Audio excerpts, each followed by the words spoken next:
Okay, the subject of this video is going to be called Krampus, the Dark Santa. Now, here's a postcard from Germany circa 1920, and it shows Krampus, the subject of this. He's like Santa's dark brother, stealing kids and punishing people.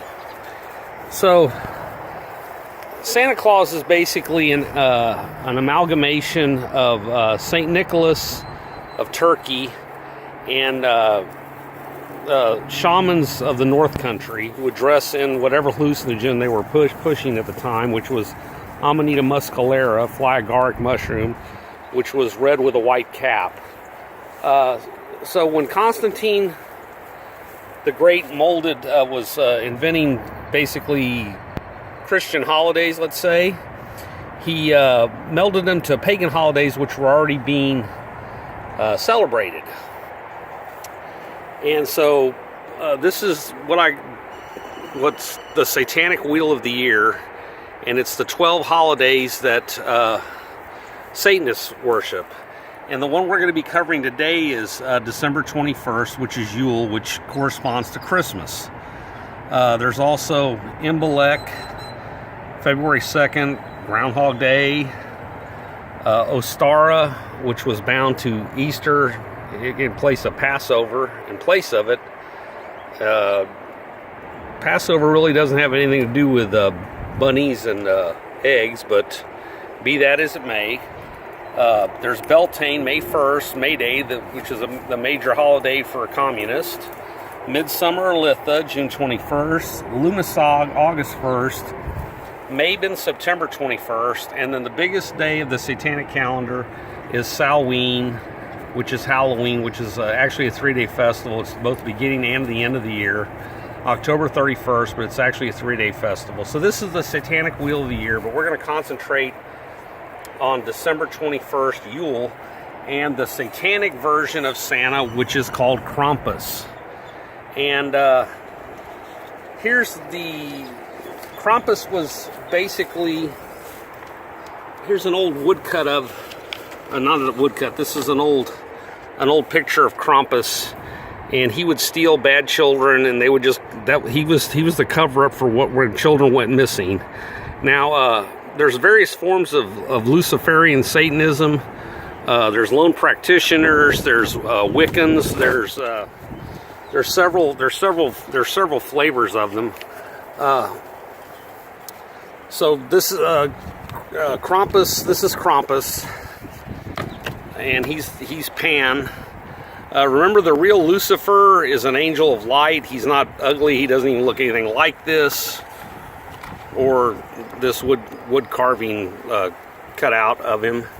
But he doesn't mind being portrayed as such. And so these devil worshippers, they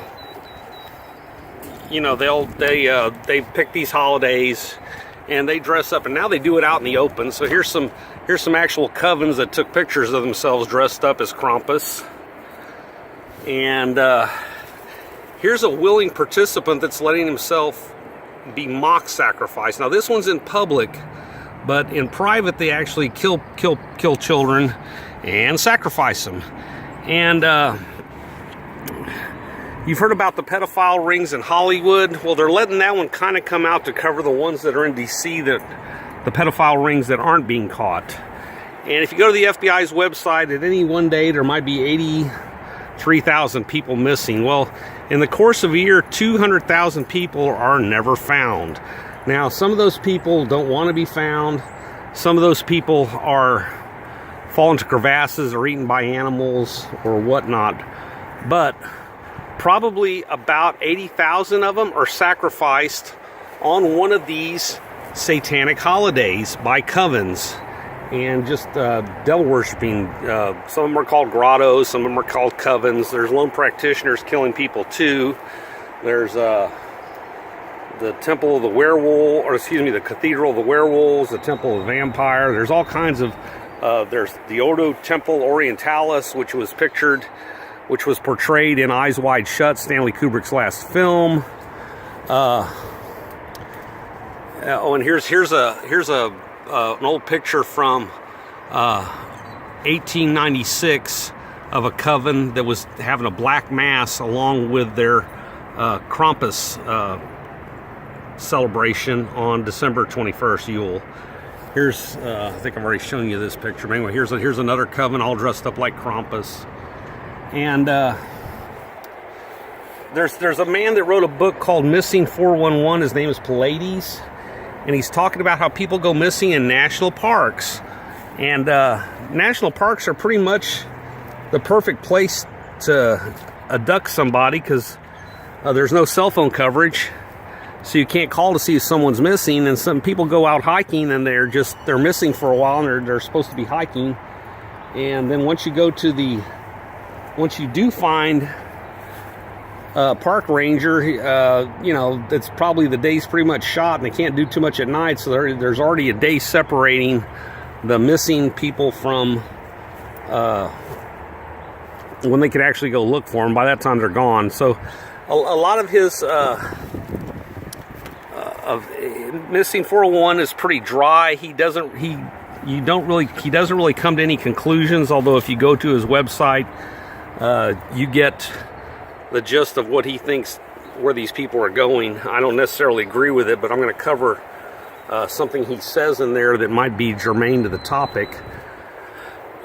So some of these people that go missing, if they're real young, they're found alive. If they're like 4, 5, or 6, the ones that go missing, and they're found on like mountain ranges, you know, 2 mountain ranges over and 10,000 feet higher, and sometimes they're found alive. And the ones that are found alive, that, like I said, they have to be real young, so their credibility story isn't pretty questioned, but they all say the same kind of thing, that they're kept, this big talking dog keeps them alive. Well, one of the standard,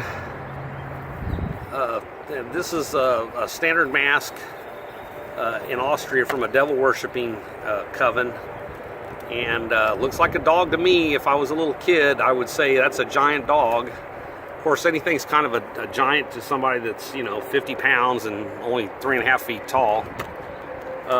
And here's another yahoo dressed up as Krampus in a coven, and he's, you know, yelling and acting like a damn idiot.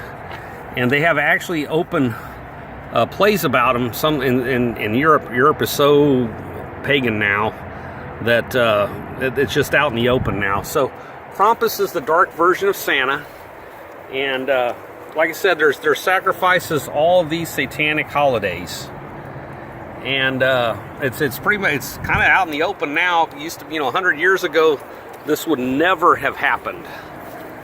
People dressed up in these. There was some Krampus festivals, but as a rule, they you know, were lighter. These are now just getting out in the open about everything. And I'd like to point out something else here. So you've seen this Wheel of the Year before, the Satanic Wheel of the Year. It's actually on the UN flag.